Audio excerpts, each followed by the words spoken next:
Continuando con nuestro curso, tenemos ahora algo intitulado El poder del pensamiento.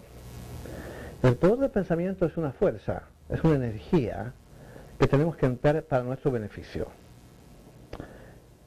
Y en la clase de ahora vamos a explicar en qué consiste esta energía, porque es imposible realmente iniciar algo si no lo conocemos. Veremos cómo trabaja el pensamiento, qué es el pensamiento y cómo realmente podemos aprender a manejarlo. Se nos dice que en el universo existen tres grandes fuerzas. Estas grandes fuerzas están incorporadas, digamos, a la estructura de lo que es un ser humano. Se trata de pensamiento, deseo y acción.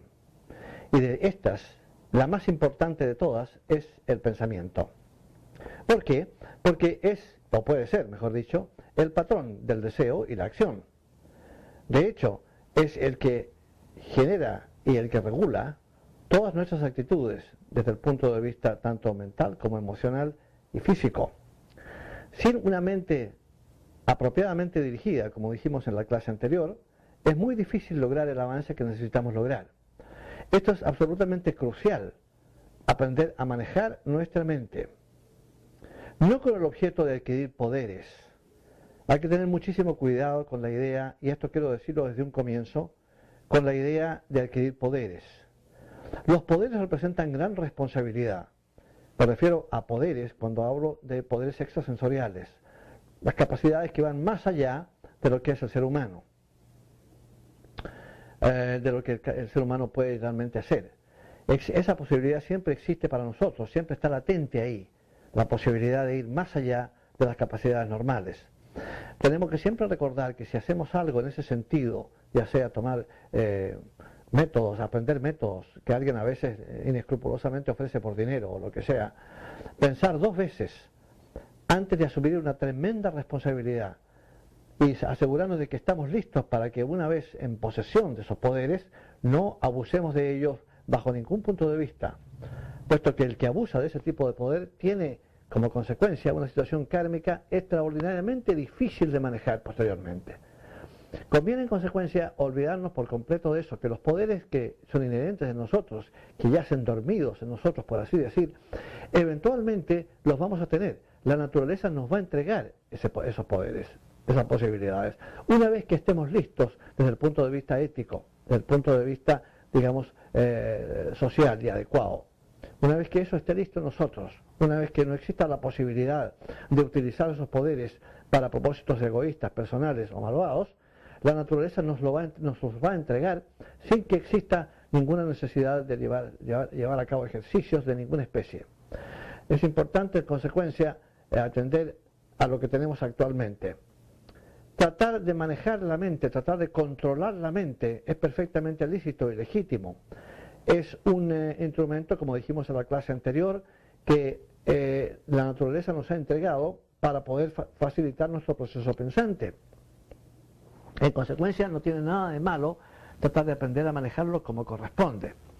Pero, vuelvo a repetir, hay siempre de por medio una gran responsabilidad una vez que hemos logrado controlarlo. Ahora bien, ¿qué es el pensamiento? ¿Se han puesto ustedes a pensar qué es el pensamiento? Casi nadie lo hace. No me explico por qué razón, ya incluso conmigo mismo y muchas otras personas también, no le hemos dado a la importancia de pensar, de tratar de discernir qué es el pensamiento. Viene en auxilio nuestro no solamente la teosofía, sino también la ciencia empírica, que nos dice que el pensamiento es una forma de electricidad. De hecho, se han logrado medir, según se nos dice, 4 tipos de onda. Todo lo que tiene que ver con electricidad tiene que ver con onda, como ustedes saben. 4 tipos de onda, o grados, tasa vibratoria esencialmente es lo que es, que el cerebro es capaz de emitir. Las ondas beta, en las cuales funciona prácticamente todo el mundo corriente y normal. Las ondas alfa, que se encuentran solamente cuando uno entra a un estado meditativo especial, que lo confiere una sensación de paz y de tranquilidad, de serenidad absoluta, esa es la onda alfa. La onda delta y la onda zeta son ondas que emite el cerebro cuando se encuentra en un estado meditativo mucho más avanzado y mucho más profundo. Son ondas muy sutiles, muy rápidas y que nos conectan con la parte superior de nosotros. Es posible llegar a esos puntos, a emitir ese tipo de onda, cuando uno se encuentra, vuelvo a repetir, en un estado meditativo pero muy profundo. Lo importante recordar, sin embargo, es que el pensamiento es una cosa específica en el sentido de que es una cosa eléctrica, es una energía eléctrica. ¿Quién es el pensador, sin embargo? Eso es lo que tenemos que recordarnos. Es la mente. La mente no es el pensador. La mente es el vehículo para pensar, que es distinto. Cuando hablamos de un automóvil, y lo mismo dijimos en la clase pasada, lo que hablamos es del vehículo mediante el cual nos transportamos. Quiere decir que se está transportando es el individuo que maneja el automóvil, es el chofer. Nosotros somos el chofer. La mente es nuestro vehículo. El pensador realmente, el único pensador es el ego espiritual, es el alma. Y es el que utiliza la mente para su proceso pensante. Ahora, la mente solamente puede pensar a nivel mental, que es un nivel sutil, a nivel de la esfera mental de la Tierra. Pero este pensamiento es necesario poder expresarlo a nivel físico, porque nuestras experiencias ocurren naturalmente en la esfera física de la Tierra. Y en consecuencia, lo que tenemos que hacer es tratar de pasar el pensamiento de la mente a el cerebro físico, que es un instrumento que está diseñado justamente para eso, para recibir esta energía eléctrica y expresarla en la forma de lo que llamamos pensamiento. Sin pensar a nivel físico estaríamos perdidos, puesto que nuestras experiencias inevitablemente tienen su base en el pensamiento. De manera que es esencial poder pensar a nivel físico. Para poder pensar a nivel físico, la mente, vuelvo a repetir, tiene que pasar su pensamiento, la energía esta, a el cerebro. Y para hacer eso lo que hace es sencillamente pasarlo a través del doble etéreo. El doble etéreo es el puente, en consecuencia, entre la mente y el cerebro. En consecuencia, las ondas vibratorias generadas al pensar reproducen las vibraciones del objeto en el cual pensamos. Es importante recordar esto porque, sin duda alguna, que todos hemos sido testigos del hecho de que cuando se producen ideas nuevas, la tendencia general del ser humano es a rechazarlas. Esas ideas a veces tienen un extraordinario mérito, un gran valor, y en el futuro son aplicadas sin discusión de ninguna especie y consideradas como realmente algo muy útil. Pero en el momento en que fueron formuladas por su autor original, fueron casi invariablemente rechazadas. Tenemos una tendencia general a aferrarnos a nuestras ideas establecidas y a rechazar aquellas que representan algo nuevo. Sería interesante explorar un poco en términos de lo que es el pensamiento, ¿por qué ocurre esto? ¿Por qué tenemos la tendencia a rechazar ideas nuevas? Y es muy sencillo. Lo que pasa es lo siguiente: cuando establecemos una idea, lo que establecemos son surcos mentales, por así decir. Por estos surcos mentales nos movemos con comodidad y tranquilidad, porque son los que nos familiarizan con la idea. Cuando se nos presenta una idea nueva, no tenemos esos surcos, no los hemos cavado todavía, no nos hemos movido por la idea como corresponde, solamente estamos escuchando una teoría, estamos escuchando algo que es la idea de otra persona, que tiene ya sus surcos establecidos para esa idea. Nosotros no tenemos los surcos mentales establecidos para esa idea, y en consecuencia la tendencia es a rechazarla porque no la comprendemos y nos sentimos incómodos al respecto. Muchas veces ideas que rechazamos al comienzo, una vez que las estudiamos, si nos decidimos a estudiarlas antes de rechazar por rechazar, nos encontramos con que efectivamente la idea nos resulta útil y adecuada y verdadera, porque ya hemos construido mediante el estudio y la observación de la idea, hemos logrado construir los surcos mentales correspondientes a esa idea, y ya no hay en consecuencia en nosotros un rechazo en ese sentido.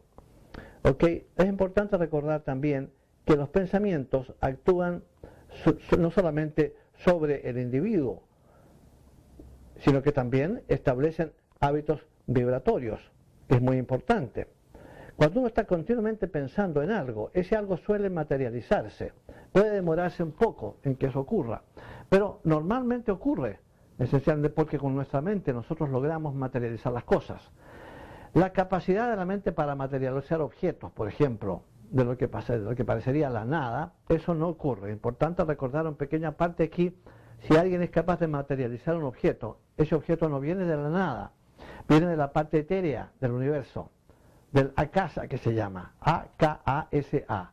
El akasa En la casa están todos los arquetipos de todas las cosas que existen y han existido siempre en el universo.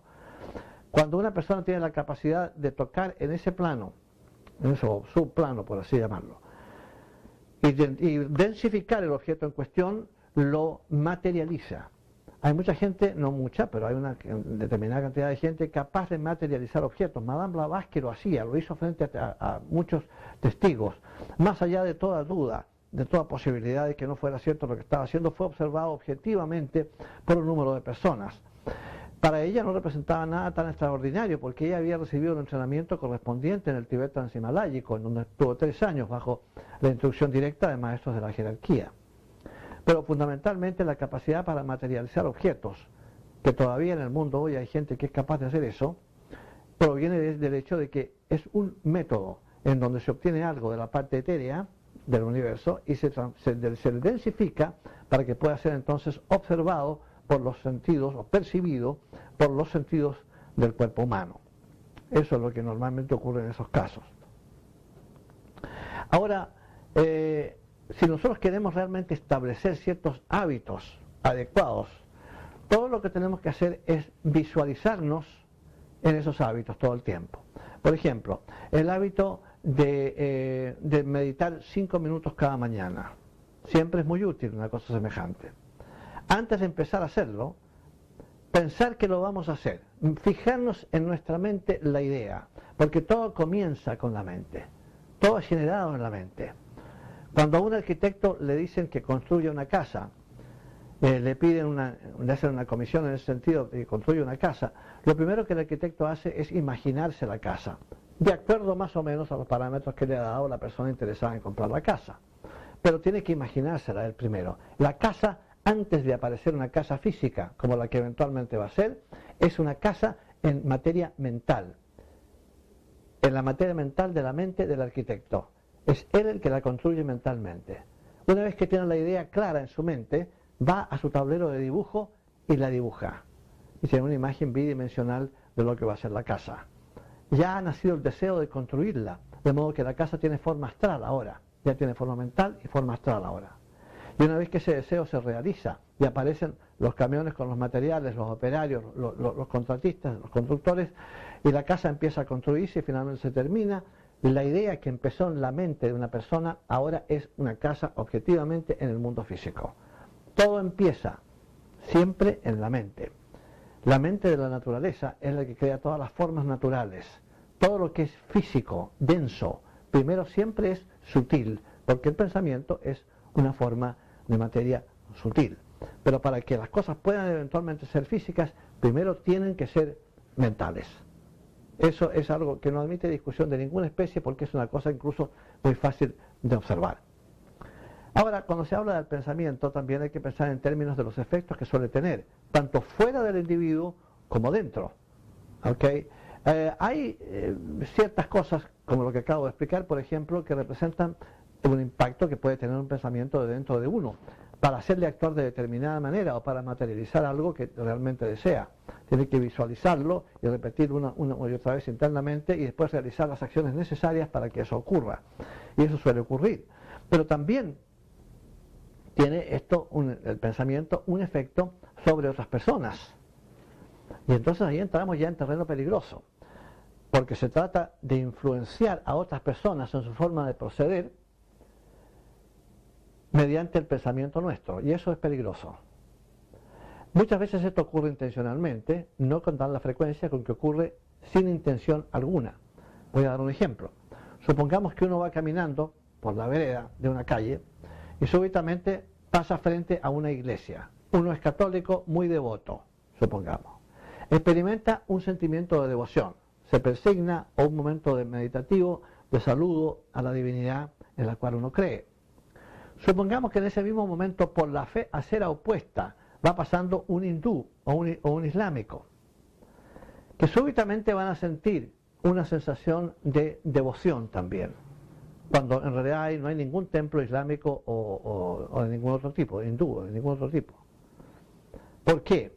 Porque el pensamiento emitido por el católico que iba pasando frente a su templo les alcanza de alguna manera y entonces provoca en ellos un sentimiento devocional. que ellos mismos no sabrían explicar, es decir, ¿por qué? No sé, ¿por qué de repente me sentí devocional? ¿Por qué? Porque han estado cerca de una persona que, perteneciendo a una u otra religión, causó en ellos, debido a la influencia mental, un sentimiento de devoción. Tenemos que tener en consecuencia mucho cuidado con lo que se conoce como la fuerza o la energía de los pensamientos. Hay evidentemente personas, gente, que tienen más capacidad mental que otras en ese sentido. Sus pensamientos tienen más energía, más fuerza, otros menos. Hay que aprender a identificar el tipo de energía mental que uno tiene. Si uno se encuentra, por ejemplo, con que muchas veces la gente le dice, vaya, mira qué curioso, estaba pensando en ti, me llamaste y cuando sonó el teléfono me llamaste por teléfono, y eras tú. Y estaba pensando en ti justamente en ese momento. Uno puede corregir en este caso que lo que uno ha hecho es, antes de coger el teléfono para llamar a esa persona, uno ha pensado en la persona. Pero como tiene una medida de energía mental considerable, esa persona ha recogido el mensaje y ha pensado en uno. Segundos después uno hace la llamada telefónica y la persona le dice, mira qué raro, estaba pensando en ti justamente. A veces eso ocurre que uno hace una llamada telefónica a una persona a la cual hace 5 años que no ve.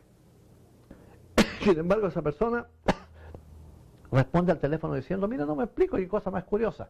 Pero hace tanto tiempo que no nos vemos y sin embargo estaba pensando en ti justamente en este momento, no sé por qué. El por qué es porque esa persona que ha llamado ya proyectó su energía mental, ya pensó en la persona a la cual va a llamar. Y entonces eso es razonable suponer que proviene de una mente que tiene una buena medida de poder mental en ese sentido, que es capaz de comunicarse telepáticamente con otra persona, aunque no lo sepa.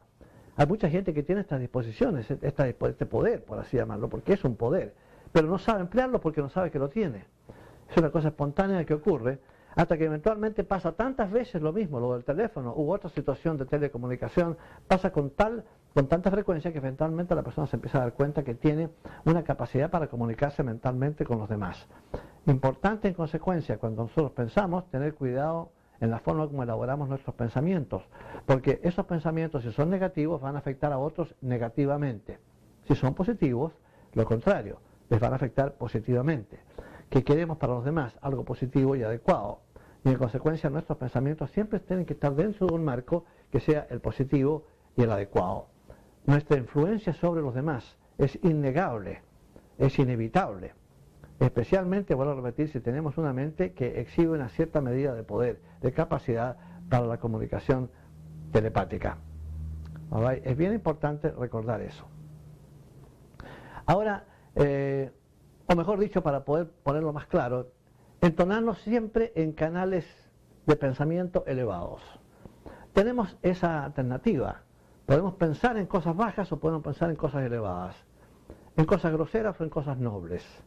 Es mejor mantener la mente en canales que tienen una programación noble y elevada, porque con eso ennoblecemos nuestra vida y ayudamos a ennoblecer la vida de los demás también. Ahora, se nos dice que los pensamientos, al igual que las emociones, se manifiestan en colores en el cuerpo mental. El color que predomina en el caso del pensamiento es el amarillo dorado. El amarillo dorado, hay mucha abundancia de eso en la gente intelectual, en los grandes académicos, por ejemplo, como Einstein y qué sé yo. Ahí lo que había en una gran medida de amarillo dorado en el aura mental del individuo. Es considerable. Pero otros colores también, muy bonitos todos, por supuesto, también expresan diferentes aspectos en relación con el pensamiento del individuo. Ahora, la concentración, como dijimos en la clase anterior, es absolutamente fundamental, y vamos a abundar en esto nuevamente porque nunca se repite lo suficiente. La concentración representa el control sobre nuestra mente. Nuestra mente, como dijimos anteriormente, es un instrumento que la naturaleza ha puesto gratis a nuestra disposición para poder pensar. Es sensato y apropiado, en consecuencia, utilizar esa mente sabiamente. En primer lugar, aprender a controlarla. La mente es indisciplinada. La mente es simplemente un mecanismo para pensar, pero no tiene ética propia, ni tiene consideraciones de ningún orden. No es buena ni es mala, es un mecanismo. Es lo mismo que la electricidad, que podemos utilizar para un propósito u otro, positivo o negativo.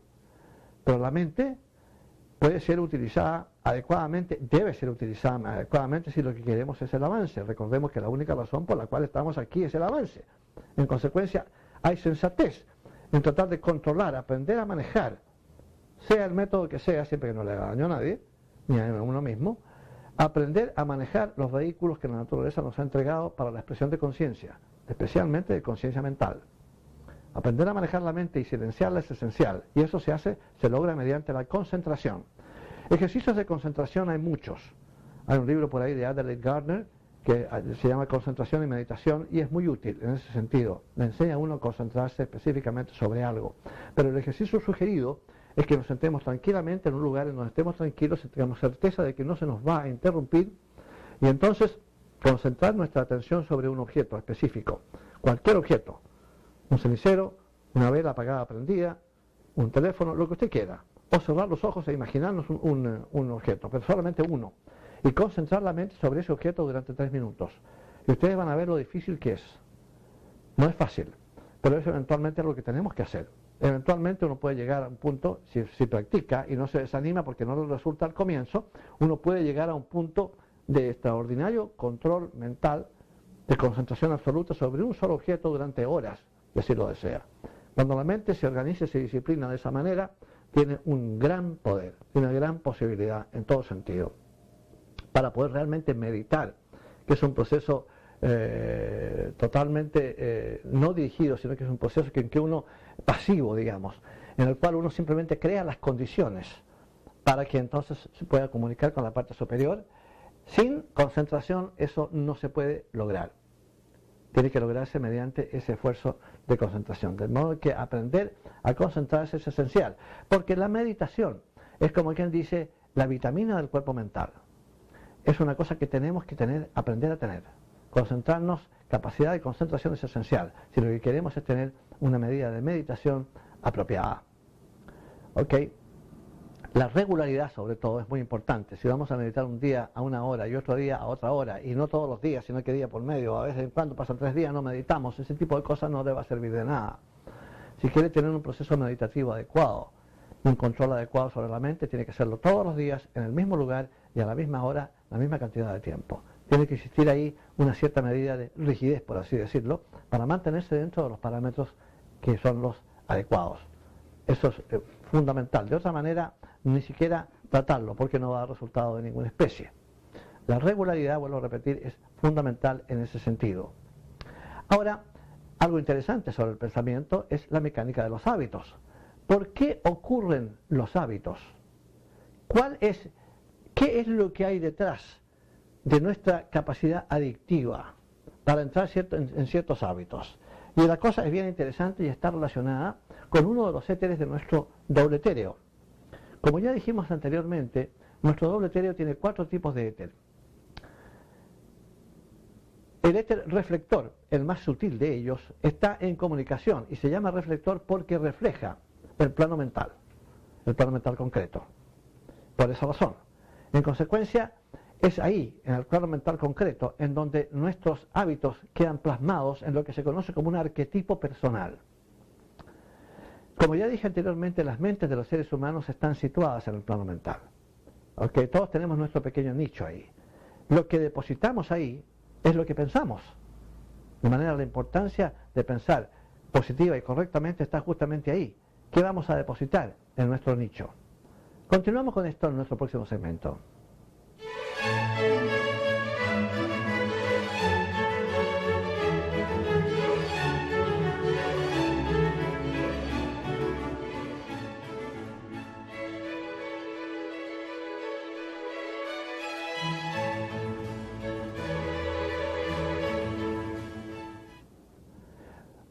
Comencemos, por ejemplo, con lo que son los hábitos negativos. Me he encontrado en mi experiencia personal con personas que fuman muchísimo, por ejemplo. El fumar es un hábito destructivo que en gran mayoría de los casos causa cáncer. Es algo que debe eliminarse por todos los medios posibles, porque lo que va al pulmón tiene que ser oxígeno. Ahí es donde la sangre va a recoger el oxígeno, que es un elemento fundamental para el proceso sanguíneo y el proceso de nuestros órganos internos, que se alimentan justamente del proceso de oxígeno. Junto con el oxígeno estamos poniendo también un veneno ahí, nicotina, Y conviene nunca, jamás en la vida, amenazar la integridad del cuerpo físico con un hábito tan tonto como ese, como simplemente echar humo. No me parece muy sensato. Sin embargo, hay mucha gente que fuma continuamente y me han confesado que a ellos no les gusta fumar.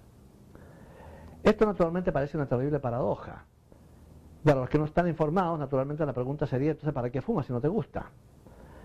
Eso es simplemente ignorar el hecho de que en el mundo mental esa persona ha establecido un arquetipo que tiene forma de cigarrillo, literalmente. Cuando tenía 14 años en la escuela, vio que los demás chicos fumaban. Y entonces, para hacer lo mismo, para hacer uno con ellos, que es lo que nos pasa a todos a esa edad, que queremos ser parte del asunto, empezó también a fumar. No le gustaba, se atoraba y le parecía muy desagradable, pero lo ponía en sintonía con el resto de sus compañeros. Y en consecuencia, siguió fumando, hasta que le empezó a gustar. ¿Por qué le empezó a gustar? Por dos razones, y las dos adictivas. La primera es que la nicotina es adictiva físicamente. Y la segunda, y la más importante, es que ha establecido, de tanto fumar y de tanto pensar y mirar un cigarrillo, ha establecido un arquetipo que tiene forma de cigarrillo en su nicho del mundo mental. Ahora, como tiene en su doble etéreo un éter que se llama éter reflector, ese éter reflector refleja lo que está en el nicho del individuo en el mundo mental. Por eso se llama éter reflector. Y lo comunica al cuerpo astral, que genera inmediatamente el deseo de fumar. Y le da la orden al cuerpo físico para que fume.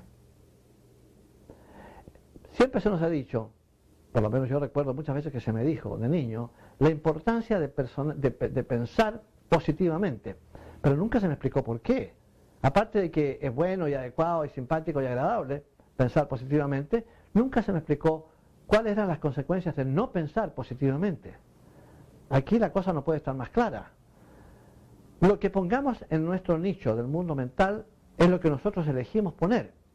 Si elegimos poner ahí odio, por ejemplo, deseos de venganza, malos pensamientos para otras personas, envidias y ese tipo de cosas, eso es lo que va a quedar plasmado en nuestro nicho del mundo mental nuestro, del mundo mental humano. Y eso va a reflejar en nosotros a través del éter reflector y va a condicionar las actitudes de la personalidad. Y el individuo externamente va a ser un envidioso. Por ejemplo, se va a dar cuenta que es una cosa que no se debe hacer y que es muy, como defecto, la envidia es algo muy feo. Y va a reconocer que la tiene, pero al mismo tiempo va a decir, como yo lo he oído decir muchas veces, no puedo hacer nada al respecto porque así es como yo soy. Lo que él no sabe es que él no es así. Lo que has hecho es simplemente poner un arquetipo que lo influencia su personalidad a través del éter reflector, que tiene su doble etéreo. Y en consecuencia, nosotros somos dueños de nuestros actos, solamente cuando tenemos las influencias apropiadas. Lo que tenemos que hacer, en consecuencia, es plantar en el mundo mental, en nuestro nicho, cosas estrictamente adecuadas y positivas, porque entonces el éter reflector las va a coger, literalmente, y las va a pasar al cuerpo astral y de ahí al cuerpo físico, para que entonces lo que hay ahí sea de orden estrictamente positivo. Podemos elegir el tipo de vida que queremos, siempre que conozcamos los mecanismos necesarios, porque no a mucha gente se le explican estas cosas. Una vez que uno conoce los mecanismos que rigen nuestra existencia, nuestra forma de comportarnos, ya podemos manejarlos adecuadamente. Me encuentro con mucha gente, muchísimas personas, que me dicen que reconocen tener un defecto determinado, pero no saben cómo deshacerse de él. Es imposible deshacerse de un defecto si uno no conoce los mecanismos mediante los cuales ese defecto tiene lugar. Una vez que uno conoce eso, ya puede operar. Antes es un terreno desconocido, al cual el individuo no tiene acceso y continúa cayendo en algo que le disgusta, que le molesta y que él sabe que no es apropiado, pero que no sabe cómo eliminar. Esa es la mecánica en consecuencia. Plantemos arquetipos personales adecuados en el nicho, en nuestro nicho en el mundo mental, y lo que tendremos entonces es una personalidad que va a funcionar influenciada por esos arquetipos que nosotros mismos hemos plantado, de orden positivo. Y nos evitaremos un montón de problemas. Eso es un hecho. La visualización es otra cosa muy importante también. Si estamos continuamente visualizándonos, por ejemplo, como personas estúpidas, porque pensamos que nuestra capacidad mental no llega a donde debía llegar. Si hemos tenido a veces la desafortunada intervención familiar de padres, incluso a veces, que están continuamente llamándole la atención a los niños, diciéndoles que son tontos, porque los errores que cometen, porque se caen más de la cuenta, por lo que sea, por no obedecer lo que se les dijeron, este niño es tonto, ¿qué es lo que te pasa a ti? Eres estúpido. Ese tipo de cosas debe eliminarse por completo, porque le va creando al niño la idea de que él es algo menor que los demás. Le va creando un problema, un complejo terrible que se va depositando como arquetipo en el mundo mental, en su nicho del mundo mental. Y eso se refleja entonces a través del electroreflector, nuevamente pasa al cuerpo astral de la persona y emocionalmente el individuo se siente inferior. Mentalmente también. Hablarle positivamente a un niño en consecuencia es fundamental. Hacerle presente los errores que comete también es muy importante. Hacerle presente que es natural que los cometa porque es un niño.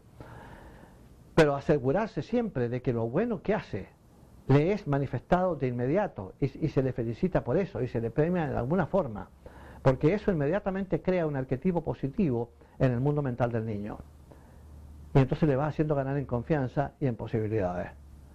Lo peor que puede hacer una persona es visualizarse en mal estado, en cualquier sentido, ya sea mental, emocional o físico, porque planta con ello un arquetipo en el mundo mental que es de tipo deficiente y entonces se va a visualizar mal, incorrectamente, y eventualmente esa forma de funcionar inadecuada, ese reflejo malo, inadecuado, se va a transformar en algo real, porque es lo que hemos estado manipulando. Si lo plantamos en el mundo mental, eventualmente va a ser una realidad en el mundo físico. Si lo que plantamos ahí es positivo, va a ser realidad positiva. Si lo que plantamos ahí es negativo, va a ser realidad negativa. De modo que hay que tener cuidado cómo se maneja el poder del pensamiento en ese sentido. ¿Ok? Evitar siempre los reproches mentales. Si uno cae en el mismo hábito todo el tiempo, eso de estar continuamente reprochándose mentalmente la incapacidad que tenemos para superar el hábito no ayuda en absoluto. Contribuye a nuestra falta de autoestima. No sirve para nada. Buscar el método, sin embargo, para deshacerse del problema y entender que es un problema que no es nuestro, sino que está en el mundo mental porque ahí lo hemos plantado, es útil.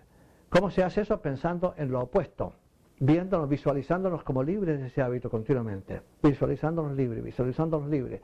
Eventualmente eso va a tener una influencia sobre el asunto y va a terminar por disolver el hábito porque se ha plantado un arquetipo de orden positivo que nos hace vernos libres del hábito en cuestión. Es uno el que está a cargo de este coche. Nosotros somos los cocheros. El coche no nos puede dictar a nosotros a dónde quiere ir y los caballos que lo tiran tampoco. Somos nosotros el cochero y somos nosotros los que vamos a la dirección en que queremos ir. Está todo en nuestras manos, eso es lo importante de recordar. Evitar los reproches porque eso no sirve para nada. La preocupación es otro hábito que hay que evitar también. El gran estadista Winston Churchill en su biografía dice algo notable, entre muchas otras cosas, un hombre de una gran experiencia política y una figura relevante del siglo XX. Dice, lo único que lamento de mi larga carrera política es haberme preocupado tanto por cosas que nunca pasaron. Nos preocupamos demasiado por muchas cosas que eventualmente nunca pasan, pero también de nada nos sirve preocuparnos cuando está pasando algo que nos parece muy desagradable, muy peligroso, muy inadecuado. No vamos a solucionar el problema preocupándonos, sino que le vamos a añadir una medida de angustia. Y eso no ayuda en absoluto, nada. Dejar tranquilo que los imponderables que nos ayudan en la vida, eventualmente solucionen el problema si todo lo que nosotros hemos hecho por solucionarlo no nos ha dado resultados. A veces hay detrás de todo eso una gran lección que aprender. A veces las cosas duras y difíciles nos enseñan muy eficazmente. De modo que lo que pensamos que es desfavorable, inadecuado y peligroso incluso, a veces es razonable, es apropiado, es razonable y nos lleva consigo una medida de aprendizaje que nos viene muy bien. Muchísimas veces, de modo que la preocupación es algo que hay que dejarlo de lado. En nada ayuda, absolutamente nada. Es importante recordar también que al alcance de nuestros pensamientos están aquellas personas que son fallecidas. Recordemos que el ser humano no muere, pero su cuerpo físico sí. Y en consecuencia esa persona continúa más viva que antes y con más sensación de vida que antes. Y están al alcance de nuestros pensamientos. Enviarles a nuestras personas que han hecho la transición y han salido de este mundo nuestros pensamientos de amor y de apoyo, recordándoles mentalmente que no están olvidados y que sabemos que no están muertos, sino que simplemente en otra dimensión, en otro plano, es extraordinariamente reconfortante para aquellas personas que han desencarnado, que siguen pensando que sus familiares les aman y no les han olvidado. De manera que es bien importante recordar que las personas fallecidas, como se dice, están al alcance de nuestros pensamientos. El arte y el pensamiento, por ejemplo, son dos cosas que tienen una relación muy directa, porque es imposible realmente ser capaz de expresar una vena artística adecuada sin una cierta medida de pensamiento. Siempre hay una relación entre ambas cosas. Los grandes músicos, como Beethoven, Johann Sebastian Bach, Wagner, etc., nunca alegaron ser los autores de lo que escribían, de la música que escribían. Dijeron que venía a través de ellos, lo cual no solamente era una medida de humildad, sino que además representaba una realidad. Existen entidades angélicas que son las originales de todas esas cosas, de todas las músicas que pueden existir en el universo. Y esas personas simplemente son canales adecuados a través de los cuales se expresa esa actividad artística tan hermosa que llamamos la música clásica. ¿Ok?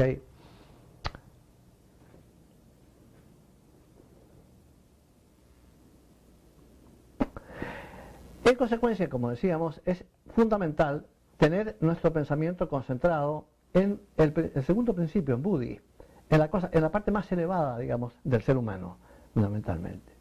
El gran pensador americano Emerson decía algo que tipificaba lo que realmente él era y cuán importante resulta para nosotros como una guía en la forma de manejar el pensamiento. Nos decía Goethe, el gran poeta alemán: olvida el pasado, no cedas al enojo, no odies, disfruta el presente, entrega tu futuro a la providencia. Esos 5 puntos que nos entrega Goethe en su forma de pensar representan la filosofía de vida más noble y más elevada. Nada ganamos con odiar, evidentemente, sino crear más odio en los demás. Si estamos rigiendo nuestra vida por el odio, sea cuales sean las razones que tenemos, a la larga vamos a ser víctimas de ese odio, inevitablemente. Es importante siempre mirar la cosa de manera positiva, entender cuando se nos ofende, cuando pasamos por momentos difíciles en la vida, por pruebas sumamente complicadas a veces.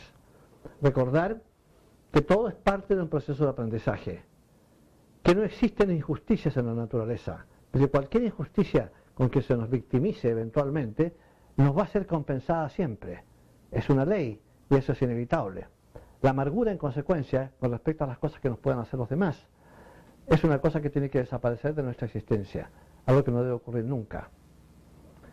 Es muy difícil tratar sobre el asunto del pensamiento sin realmente acordarnos de Pavlov, un gran científico ruso, que fue el que descubrió el condicionamiento.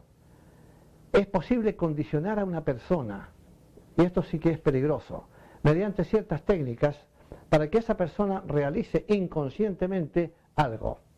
Desafortunadamente esto cayó en manos de personas inescrupulosas, y entonces era muy sencillo condicionar a alguien para que, diciendo una palabra que estaba depositada en la mente de esa persona mediante hipnosis, para que esa persona se levante y vaya a cometer una tropelía, asesinar a alguien o a quien sea, sin realmente saber lo que está haciendo, porque es un condicionamiento. Pavlov trabajaba con animales esencialmente, pero se empezó a dar cuenta que era perfectamente posible condicionar seres humanos. El condicionamiento es una cosa con la cual hay que tener muchísimo cuidado, porque es perfectamente posible que uno se condicione a sí mismo. Hay mucha gente que, por ejemplo, empieza en la carrera política de manera muy noble y elevada, con la intención de hacer algo por su país, por sus congéneres, por su raza, por su gente. Y gradualmente, una vez que adquieren el poder, empiezan a condicionarse para ir procediendo cada vez de manera menos ética, más cruel, más intolerante y más difícil. La gran mayoría de los grandes tiranos del mundo comenzaron como idealistas. Terminan muy mal por esa razón, porque se van condicionando para aceptar lo que es inaceptable. La ausencia de malos pensamientos es el escudo contra quienes quieran dañarnos en ese sentido. Muchas veces hay personas que me han preguntado si sería posible, si hay un peligro en el sentido de que podamos ser víctimas de magia negra, por ejemplo, de alguien que nos envíe un pensamiento o que clave un alfiler en un muñeco, las formas técnicas inapropiadas que utilizan las personas que utilizan magia negra, que es la forma más segura de arruinarse internamente. ¿Okay? Estamos afortunadamente la mayoría de los seres humanos bien protegidos en ese sentido por nuestra propia aura, por los cuerpos sutiles. Cuando uno, sin embargo, está vibrando en la misma onda del mago negro que hace una cosa semejante, uno está en serio peligro. Para que una persona haga eso, es porque tiene un odio muy grande por la persona a quien intenta matar, o le están pagando dinero y tiene una indiferencia absoluta sobre el respeto por la vida. Si hay alguien que tiene esa misma actitud y que vibra en ese mismo contexto, lo más probable es que el asesino tenga oportunidad de matarlo. Sin embargo, una persona normal, que no tiene ninguna de esas cosas, que no posee ese tipo de características negativas en sí, es prácticamente imposible que una cosa semejante tenga un efecto sobre él o sobre ella. No es posible. Incluso se ha sabido de casos en que en la maldición que le han enviado a la persona, el pensamiento negativo, lo que sea, ha rebotado en el aura de la presunta víctima y ha vuelto con doble energía hacia el mago negro y lo ha matado o lo ha dejado en muy mal estado. Eso ha ocurrido muchísimas veces y ellos lo saben y se corren ese riesgo porque nunca saben con qué tipo de personas están tratando. Pero es una ausencia de malos pensamientos, vuelvo a repetir, es el escudo preciso para evitar ese tipo de cosas. Si conducimos nuestras vidas de manera positiva en ese sentido, no tenemos nada que temer de nada ni de nadie. Siempre estaremos protegidos. Finalmente, me gustaría concluir esta presentación con una observación que nos hace San Pablo sobre el poder del pensamiento, que no deja de ser interesante, puesto que nos orienta con respecto a cómo tenemos que proceder en la vida. En una carta a los filipenses les dice: finalmente, hermanos, todo aquello que es verdadero, todo aquello que es honesto, todo aquello que es puro, todo aquello que es hermoso, todo aquello que es bueno, si queremos que la virtud y el elogio sean realidad, pensad en tales cosas. Lo que se nos está diciendo San Pablo es simplemente que si pensamos sostenidamente, con suficiente energía y categóricamente sobre cosas positivas, lo que vamos a tener es un mundo positivo y una vida más feliz. En la actualidad, los medios de comunicación solamente comunican malas noticias, cosas negativas, cosas dolorosas e inadecuadas, con ello sembrando en la mente de los oyentes, las personas que están leyendo esas noticias o viéndolas por televisión, una medida de negatividad terrible, que les hace decir: este mundo no sirve, este mundo es una basura, nos estamos desarmando, esto es un desastre, la civilización está decayendo. Todo ello contribuye a hacer descender el nivel de civilización que todos los seres humanos debemos tener. Es verdad que la prensa seguía, los medios de comunicación seguían por intereses económicos, y es verdad que debido a algo muy extraño que existe en la psicología del ser humano no desarrollado, la gente prefiere oír malas noticias que buenas noticias. Es algo inexplicable, pero es algo que ocurre. Es algo que nosotros tenemos como ocultistas, como estudiantes de ciencia oculta, tenemos que tratar de evitar a toda costa. No sumarnos a esa posesión de negatividad que va sumiendo al mundo entero en la oscuridad, en el dolor y la desesperación. Nosotros somos los maestros de nuestro destino, tanto a nivel individual como colectivo. Y tenemos que entender eso bien claramente. Guiarnos estrictamente por lo que es positivo y adecuado. Y mirar al mundo como un lugar hermoso, como un lugar que nos está prestando la posibilidad de realizar, de hacer una realidad, el enorme potencial de divinidad, de belleza y sabiduría que existe en todos nosotros. En nuestra próxima clase vamos a hablar sobre la cuestión del mal, que es un tema importante, porque si aceptamos que todo proviene de Dios, y Dios es bondad y perfección absolutas, ¿de dónde entonces proviene el mal? Que es un hecho que observamos a diario en este mundo. Hasta entonces.